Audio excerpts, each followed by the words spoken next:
Your Excellency Paul Kagame, President of the Republic of Rwanda, Your Excellencies, ladies and gentlemen, young people of Africa, the future of Africa is in your hands.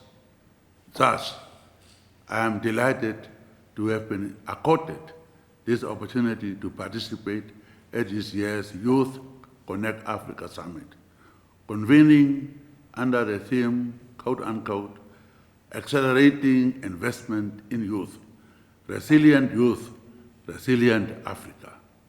Indeed, the Youth Connect Africa Summit, first hosted in Kigali in 2017, has grown into a formidable event for the young people of Africa.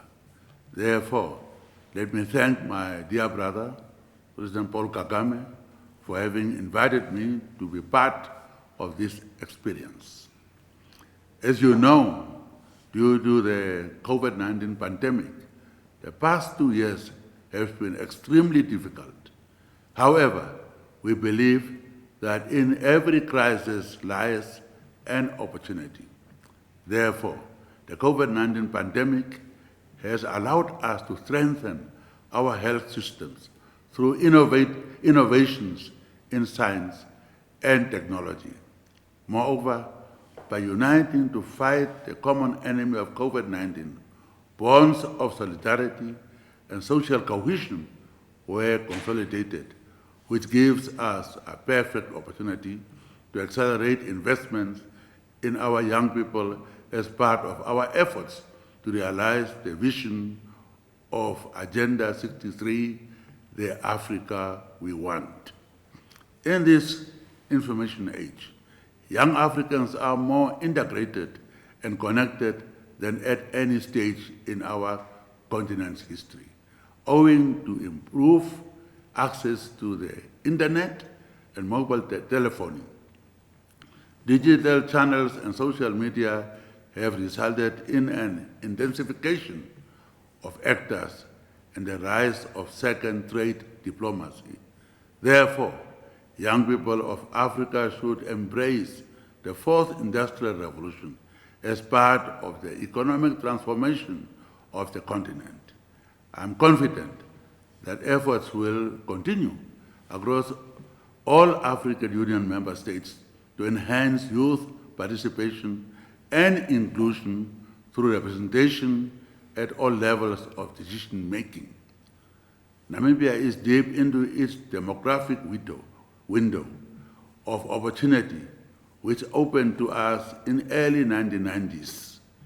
In order to harness the demographic dividend, the Namibian government is in the process of implementing a cross-cutting national youth policy, which incorporates youth development programs. The overall goal of the policy is to ensure that young Namibians are empowered and become self-reliant and become productive citizens through improved education, health, and economic outcomes, as well as increased political participation. Conscious efforts have been made to include young people in the political decision-making process, with the youngest member of parliament, who is at age 22, and a deputy minister I appointed in 2020 at age 23. There are other young people who are members of parliament. Ladies and gentlemen, based on the principles of solidarity, unity, and collaboration, which are core ethos of this initiative, Namibia decided to subscribe to the Youth Connect Africa program in May 2022, becoming the 28th member state to do so. Collaboration across African Union member states through various instruments, including African Continental Free Trade Area Agreement, will greatly enhance the economic strength of Africa in the global economy. I have often stated, through a quote from Professor Joseph Stiglitz, that growth that is not shared will not be sustainable.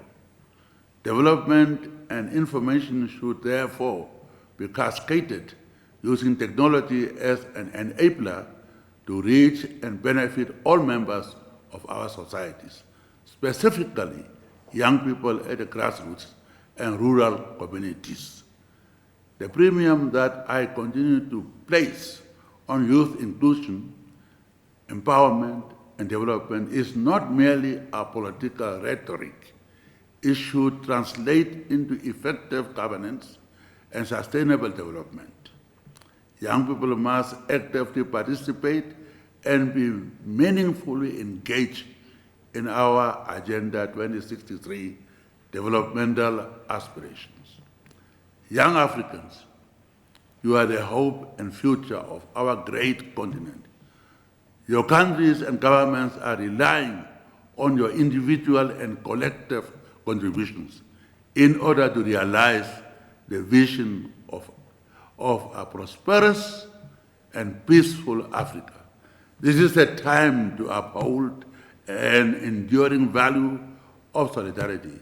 This is the hour to extend empathy and spread hope. This is the hour to provide the drive and direction needed to establish the Africa we want.